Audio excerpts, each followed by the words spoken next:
Alhamdulillah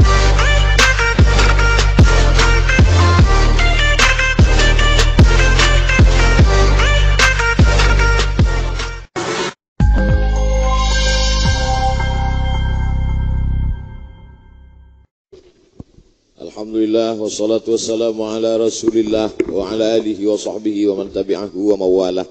Yang sama-sama kita hormati Bapak Bupati beserta seluruh forum komunikasi pimpinan daerah Kabupaten Karimun, Bapak Kepala Kantor Bea dan Cukai beserta jajaran, Sahibul Fadilah, Fadilatul Syekh, guru kita bersama Syekh Abdul Wahab Senambela, hafizahullah wa saddada khutah, matta'anallah bituli umrihi wa bihusni adabihi wa sulukihi. Bapak-bapak, ibu-ibu, jamaah fardu subuh, insyaallah kita semuanya dimuliakan Allah Subhanahu wa taala. Rabbi syrah li sadri, mudahkanlah urusanku, lapangkanlah dadaku, wa yassir li amri, mudahkan urusanku, wahlul 'uqdatan min lisani. Kata wahlul, ha lam lam, itulah asal muasal kata halal. Ha lam lam, halal. Wahlul 'uqdatan, lepaskanlah ikatan. Kalau ada sesuatu yang tersimpul mati, sulit, jelimet, ribet, payah, mengganjal di pikiran, kalau kita mau dia lepas, wahlul. Kalau ada orang yang bicaranya tak lancar, payah, supaya dia lancar, wahlul. Itulah asal kata halal. Makanya makanan yang halal itu kalau kita makannya plong, lepas, tak ada terasa mengganjal. Tapi kalau ragu kita, pas kita tengok di mangkok, hitam, ini macam sup kelelawar. Mengganjal di dalam pikiran. Itulah asal muasal kata halal. Jangan nanti kita ditanya anak kita, ya, ini adalah label halal nih. Ya, apanya arti halal nih? Entah dari zaman atuk kau dulu dah halal. Terus aku tanya lagi. Banyak-banyak tanya itu haram. Itu ditanyanya lagi, ya haram itu apa artinya? Nah, inilah Bani Israel nih. Haram diambil dari kata hurmatun. Sudah jadi bahasa Indonesia. Hurmatun, yang terhormat. Yang terhormat Bapak Bupati, yang terhormat Tuan Guru, yang terhormat Al-Masjidil Haram, masjid yang terhormat. Tanah haram, tanah yang terhormat. Bulan haram, bulan yang terhormat. Dimuliakan, diagungkan, dimuliakan. Masjidil Haram, masjid terhormat. Tanah haram, tanah terhormat. Bulan haram, bulan terhormat. Tua haram, tua terhormat. Zina haram, zina terhormat. Apa maknanya? Haram kalau dilakukan menghilangkan kehormatan. Ada seorang tokoh masyarakat dimuliakan, diagungkan, dicium tangannya, dihormati orang. Begitu besok ketahuan pakai sabu, hilang kehormatan, hilang martabat. Bukan cuma martabat hilang, martabat pun hilang. Kira-kira udah jelas arti halal dan haram? Halal, plong, lepas, tak ada ikatan. Haram, menghilangkan kehormatan. Ini dulu pokok masalah yang mau dijelaskan. Karena judul kajian kita subuh ini, halal lifestyle. Wah, hebatlah judulnya ini pula. Halal bisa saya jelaskan, tapi lifestyle ini agak payah sedikit. Awak makan sambal belacan, suruh menjelaskan lifestyle. Life artinya hidup. Style artinya gaya. Lifestyle, gaya hidup. Halal lifestyle, bagaimana gaya hidup orang itu berdasarkan pada halal. Jadi halal tidak hanya pada makanan, tapi pada gaya hidup. Ipo, leksos, bud, ankam. Dari mulai ideologi, politik, sosial, budaya, pertahanan, makanan, pakaian, pandangan, hotel, tempat tinggal. Semuanya mesti halal. Abang sedang di mana nih bang? Kata suami, kata istri bapak. Waktu bapak pergi keluar kota. Abang sedang di mana bang? Sedang di hotel. Hotel mana? Hotel halal. Tenang hati dia kan. Abang sedang di mana? Di Jakarta. Di mana abang tinggal? Apa hotel dulu yang ditutup dulu? Hah? Banyak juga yang ingat. Abang sedang di mana? Aku sedang di Alexis, kumat darah tingginya. Mati dia kontan. Artinya apa? Plong pikiran dia kalau di tempat halal. Abang sedang di mana? Di Tanjung Balai Karimun, di hotel halal. Iya, tenang dia. Lama-lama pikir dia, ada tak hotel halal di Tanjung Balai Karimun? Insya Allah ada. Amin. Nah, halal lifestyle. Singkat cerita, saya naik pesawat. Pulanglah saya naik pesawat dari Kairo, naik pesawat Egypt Air. Egypt, Mesir, Air udara. Egypt Air, pesawat udara Mesir. Dari Kairo menuju Bangkok.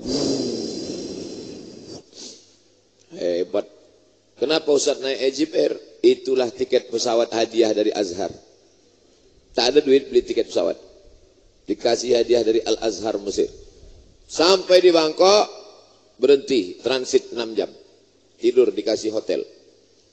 Dari Bangkok naik pesawat lagi ke Kuala Lumpur.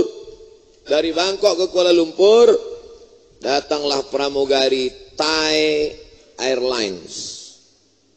Thai, bumi Thai. Land, tanah. Thailand, tanah Thai. Orang kita tidak menyebutnya Thai, tapi menyebutnya Siam. Makanya kalau ada ikan yang agak seram disebut ikan siam. Kalau ayam yang suka belaga disebut ayam siam. Kampak kalau dipakai untuk berperang disebut kampak siam. Karena negeri Siam ini bawaannya mau berkelahi aja. Thai boxing, itu dari Siam. Orang Barat tidak menyebutnya Siam, Siam kata dia. Sama macam nama saya, di Arab disebut Somat, kalau di Barat Somach. Ini karena judulnya lifestyle jadi bawa-bawa kita bahasa Inggris ini. Lalu kemudian naik pesawat Thai Airlines, datanglah pramugari membawakan makanan. Saya tengok ada panjang segini. Hot dog namanya. Hot panas, dog anjing. Hot dog anjing kepanasan. Tak berani saya makan. Saya tahankanlah lapar dari Bangkok ke Kuala Lumpur tak makan. Karena tak ada label jaminan halal. Ragu hati saya. Tak tenang pikiran saya. Mengganjal otak saya. Lebih baik otak mengganjal daripada perut tak berganjal. Daripada saya makan haram. Itu kejadiannya tahun berapa? Pulang dari Mesir tahun 2002. Hari berganti musim berubah. Tahun 2019 saya berangkat sekali lagi. Dari Kuala Lumpur ke Bangkok. Dari Bangkok balik ke Kuala Lumpur, naik pesawat yang sama, Thai Airlines. Apa yang terjadi? Sudah ada di piringnya itu label halal food. Halal food, pakai dal. Makanan. Kalau pakai ta, foods kaki. Foods bola sepak. 2002 Thai Airlines belum pakai label halal. Tapi 2019 setelah berlalu 17 tahun lamanya, pesawat yang sama, negara yang sama sudah pakai halal. Why? Mengapa? Mengapa terjadi perubahan? Karena orang Thailand cerdas. Dia tahu bahwa yang naik pesawat dari Malaysia ke Thailand, Malaysia ke Bangkok, kebanyakan orang Islam. Dia ikuti. Dia tidak masuk Islam, tapi gaya orang Islam dia ikuti. Begitulah cerdasnya kita. Sebaliknya pula orang kita mengamuk-ngamuk menengok rumah makan ada halal. Apa ini? Diskriminatif, tidak Pancasilais. Goblok. Yang datang jadi wisatawan ke tempat kalian itu kan orang Islam. Orang Islam itu kalau makan dia mau makanan yang halal. Oleh sebab itu walaupun kalian tidak Islam, buat saja hotel kalian itu hotel halal, makanan restorannya halal. Insya Allah wisatawan yang kaya-kaya dari Arab itu pasti akan datang. Kenapa? Karena mereka mau makanan yang halal. Orang Thailand cerdas. Orang Thailand itu cerdas luar biasa. Di Pekanbaru Riau ada masjid namanya Masjid An-Nur. Kelilingnya pokok kurma, tak ada yang berbuah. Setelah diteliti, rupanya jantan semua. Orang Pekanbaru tak ada yang tahu itu kenapa pokok kurma itu tak berbuah. Datanglah peneliti dari Thailand. Lagi-lagi cerita Thailand. Tidak Islam. Orang Bangkok. namanya pakar kurma, namanya Profesor Kolak. Bukan kolak pisang yang manis, kolak. Diteliti-telitinya, dikasih taunya, rupanya kurma kalian ini jantan semua. Itulah rupanya kurma ini pun kalau LGBT tak berhasil. Akhirnya dibawakanlah kurma betina, dikawinkan dengan proses penyerbukan. Ada dia macam mentega, dipukul-pukulkan ke bunganya itu, berbuah. Siapa ini? Thailand. Kenapa dia kembangkan kurma? Dia tahu orang Islam kalau buka puasa makan apa? Makan kurma. Allahumma laka sumtu abika amantu ala rizqa aftatu bi rahmatika ya arhamar rahimin. Orang Islam kalau anaknya baru lahir disuapkan apa? Kurma, tahnik. Takkan disuapkan sambal. Dia tahu. Maka kurma di sana diproses 3. Pertama, buah kurma. Kedua, jus kurma. Ketiga, dibuat mereka macam lempuk durian, tapi lempuk kurma. Yang makan orang kita, yang nanam mereka. Cerdas. Bahasa kampungnya, think smart. Berpikir cerdas. Jadi cerita masalah halal ini cerita orang Islam apa tak Islam? Orang Islam yang makan, orang tak Islam pun perlu. Kenapa? Karena terkait dengan bisnis. Time is money. Waktu adalah duit. Nah, ini gara-gara panitia mancing Inggris ini keluar Inggris kita sikit-sikit. Lalu kemudian, rupanya kalau banyak makan gonggong ini lancar bahasa Inggris. Sekarang Allah Ta'ala mau menunjukkan dunia makin canggih, maka kehebatan Islam cepat sekali datangnya. Di antara penyebab banyaknya kuman penyakit adalah makanan itu makanan haram. Di antara makanan yang haram itu sifatnya bagaimana? Tidak disembelih. Rupanya kuman bakteri itu banyak di darah. Kuman, bakteri, virus banyak di darah. Orang Islam tidak makan darah. Ada orang Islam yang makan darah? Ada, lintah darat. Disembelihlah. Bismillah, Allahu Akbar. Habis darah binatang itu tumpah, mati, maka dipotong-potong dagingnya, tak ada darah, bersih. Lalu kemudian setelah itu dicuci basuh, cuci sampai putih, karena darah haram. Hurriman alaikumul maitatu, haram makan bangkai. Waddamu, haram makan darah. Walahmul khinzir, haram makan badate babaya bawabi. Haram, tak boleh makan. Dipotong, darahnya keluar. Dicuci basuh bersih, darahnya hilang. Dulu ingat saya, mendiang emak saya dulu ngajarkan.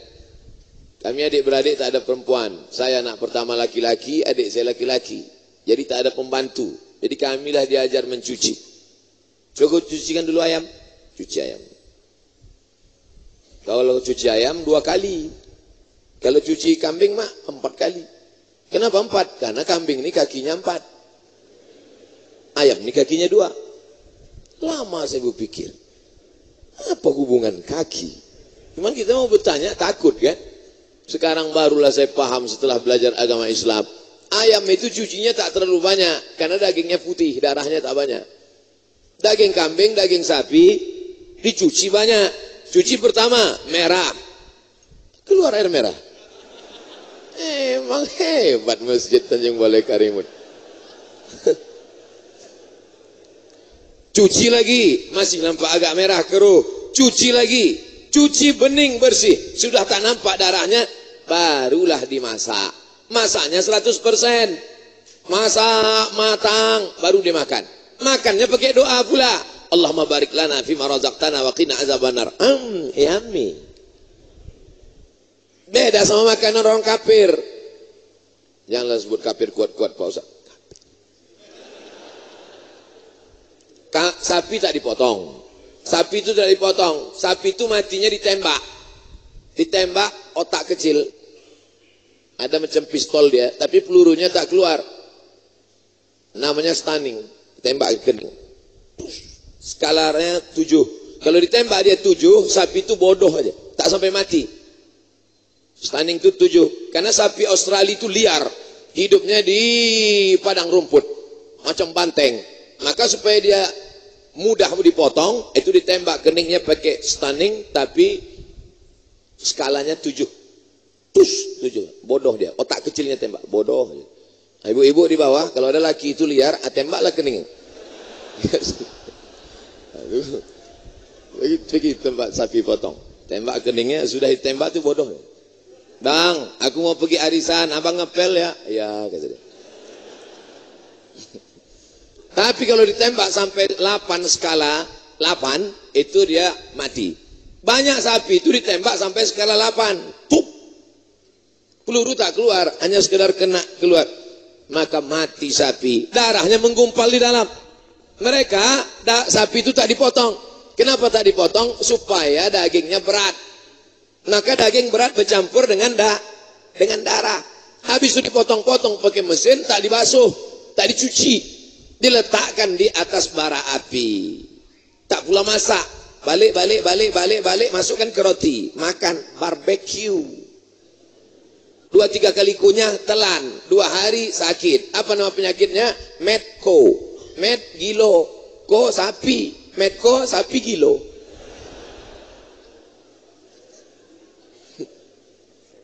Sapi itu halal apa haram? Halal. Sapi itu halal. Tapi karena sebab tak dipotong, tak dibasuh, tak dimasak menurut ajaran Islam, berubah dia jadi haram. Sedangkan yang halal aja bisa jadi haram, apalagi yang haram. Apa yang terjadi setelah datang virus corona? Apa yang terjadi? Rumah makan Islamic food di Singapura antrian panjang. Kenapa? Karena saudara-saudara kita yang ada di Singapura, yang non-muslim, yang tak Islam, lebih percaya kepada makanan orang Islam. Bicara makanan ini bukan bicara tentang masalah Islam saja. Insya Allah, kalau video ini kalian share, didengar oleh mereka, insya Allah banyak yang bersahadat, insya Allah. Pas ditengoknya penceramahnya Abdul Somad, tak jadilah, kata dia. Ini ustaz radikal nih, kata dia. Kalian terlalu termakan isu. Jangan kalian makan isu. Yang dimakan itu bakwan. Baru cerita tentang makanan. Saya dikasih waktu 45 menit. Tadi saya mulai jam 6 kurang 20. Berarti saya harus selesai jam 6.25. Lewat dari itu kita masih banyak jadwal lagi. Ini ustaz penting ini. Sombong kali ya, gitu. Baru saya kasih satu contoh makanan. Uriman alaikumul maitatu, tak boleh makan bangkai. Wadamu, darah. Walahmul khinzir, daging babi. Kenapa babi tak boleh? Kalau memang babi tak boleh, kenapa diciptakan Allah SWT? Ini orang yang ngomong gini otaknya sungsang. Kata dia semua yang diciptakan Allah ini baik. Sama macam guru di sekolah. Siapakah presiden Amerika? A. Hashimoto. B. Abdul Somad. C. Obama. D. Jawaban yang benar 1 atau 3? 1. Yang salah berapa? 3. Kenapa dikasihnya ada salah ada benar? Untuk ngetes murid supaya tahu mana yang pandai, mana yang blok. Itu gunanya. Begitu juga Allah kasih. Ini halal, ini tak halal. Kira-kira kalau ditengok mana yang banyak? Yang halal apa yang tak halal? Anak kambing berapa paling banyak?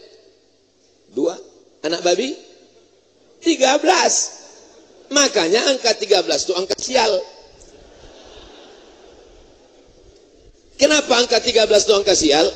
Anak babi 13, puting susunya 12. Yang ke-13 itu tak tahu mau menyusu kemana. Makanya disebut sial. Sekali lahir, keluar 13. Anak kambing 2 cuma. Makanya orang-orang tua kadang kalau dibukanya kepala anaknya tengok, tengoknya ada 2. Cocok kau merah kambing gitu dia.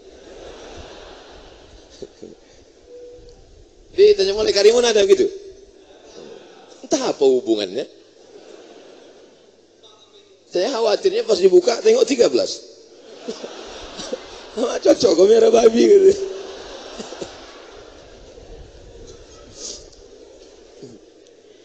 Saya bawa ceramah subuh ini ketawa-ketawa karena saya grogi depan tuan guru.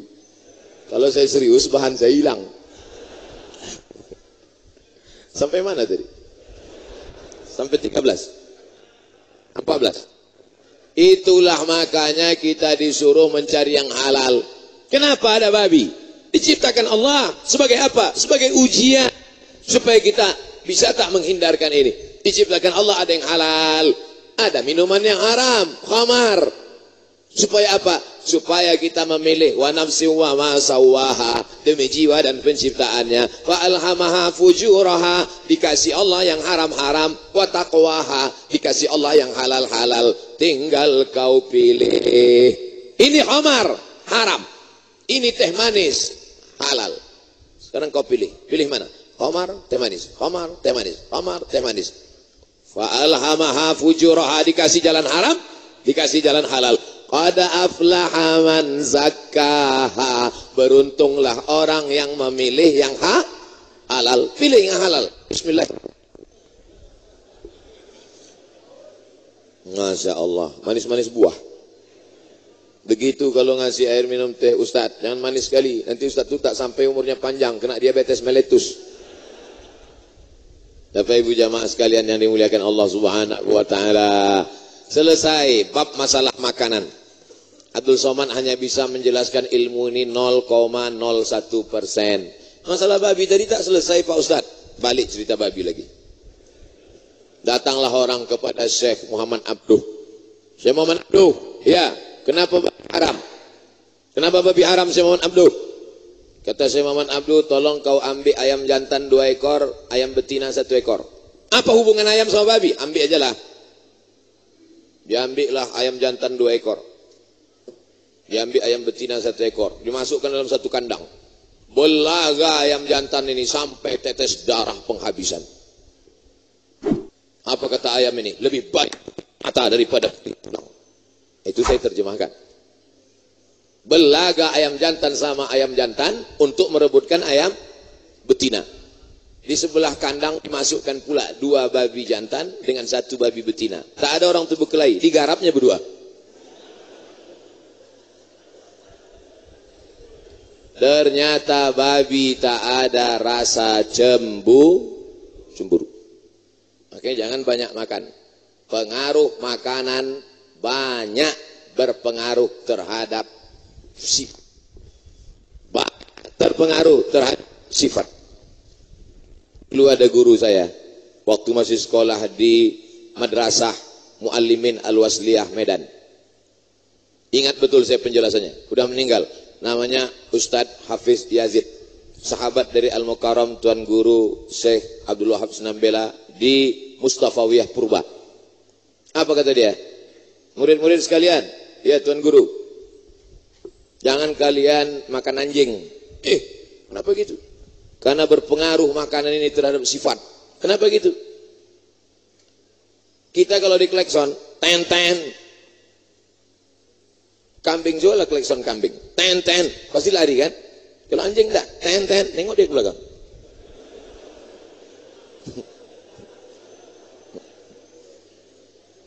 Yang senyum paham berarti. Nanti sebelum mengupload di YouTube kalian buang ini ya. Kalau tidak nanti dilaporkan saya lagi. Laporan yang lama aja belum dicabut.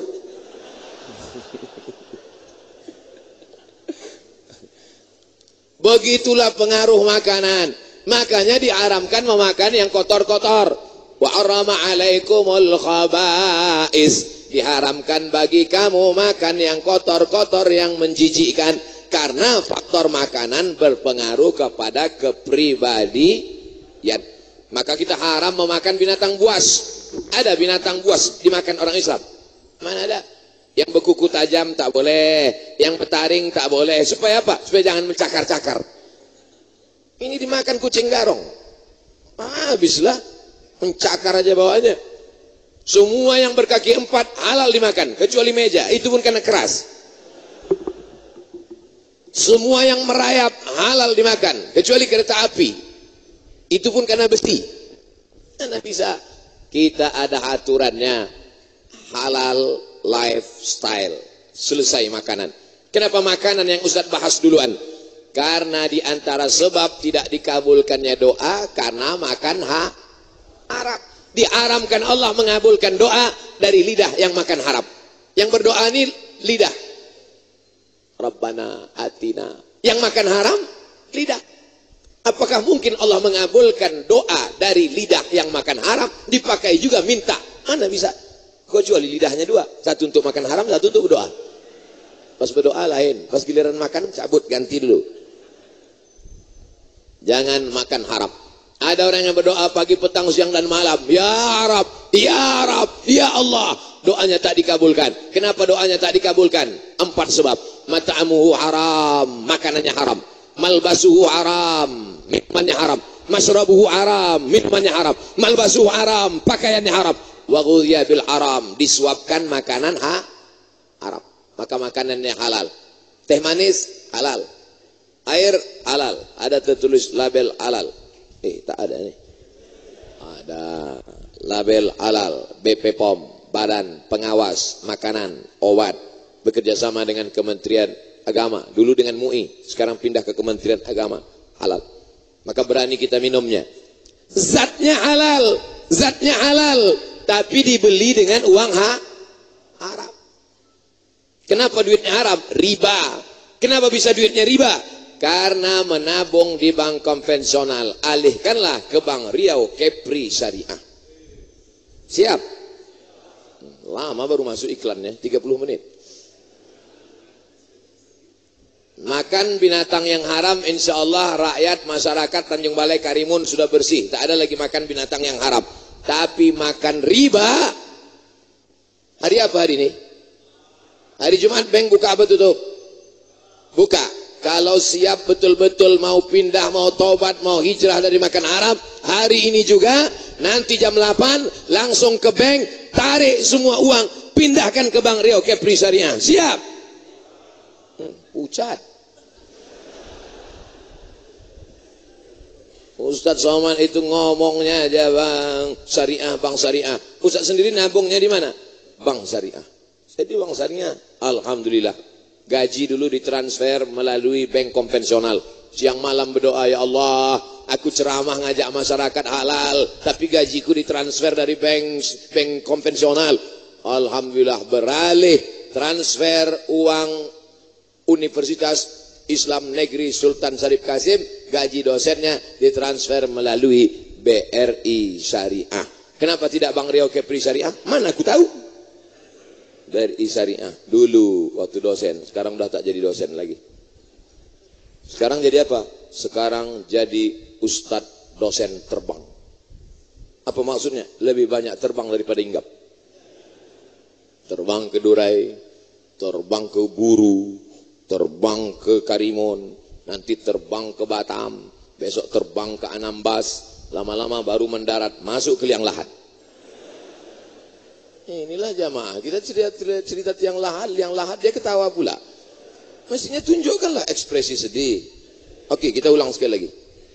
Terbang ke Durai, terbang ke Buru, terbang ke Karimun, terbang ke Batam, terbang ke Anambas, lama-lama terbang ke liang lahat. Mati. Nampak betul dibuat-buat. Bapak Ibu yang dimuliakan Allah Subhanahu wa taala. Makanan sudah. Cara mencari nafkah ini juga mesti diluruskan. Kalau tidak kita akan makan yang haram. Makan haram. Nauzubillah. Alladzina yakuluna riba. Orang yang makan riba. La yakumuna illa kama yakumul ladzi yatakhabbathu syaitanu minal mas. Nanti bangkit dari kubur macam bangkit dari kerasukan setan. Kata orang Jawa, kesambet. Kata orang Melayu, tersapu. Orang Karimun apa kata? Tersapu aja. Siapa yang menyapu? Disapu hantu. Oleh sebab itu nanti nampaklah di akhirat bangkit dari kubur macam orang kerasukan setan. Gara-gara apa? Gara-gara makan riba. Anak kecil otaknya masih terang, hatinya masih bersih, kotor, gelap otaknya, gelap hatinya, tak dapat baca Quran. Gara-gara apa? Gara-gara orang tuanya mengasih makan haram. Kalau Ustadz menceramahi bapak-bapak, jangan kasih anak bini makan haram, jangan kasih anak bini makan subhat, jangan kasih makan anak haram. Ustadz Somad mencari yang haram aja payah, apalagi yang halal. Ada orang-orang ngomong begini, ini orang begini ini la haula wala quwata illa billah. Mudah-mudahan dikasih Allah hidayah ke dalam hatinya insyaallah. Alimtu anna rizqi la ya'khudhuhu ghairi fatma'anna qalbi. Aku tahu, kata Imam Al-Hasan Al-Basri, rezekiku sudah ditetapkan Allah, maka kalau sudah ditetapkan Allah tidak ada yang bisa merubahnya kecuali dosa. Sebetulnya pagi ini bapak sudah ditetapkan Allah, ini rezeki kau halal, tapi karena niat buruk dosa hilang yang halal itu, bukan karena Allah tapi karena perbuatan kita. Maka berusahalah mencari yang halal. Keluar dari masjid, doanya minta rezeki yang halal. Allahumma inni as'aluka min fadlik, berikan aku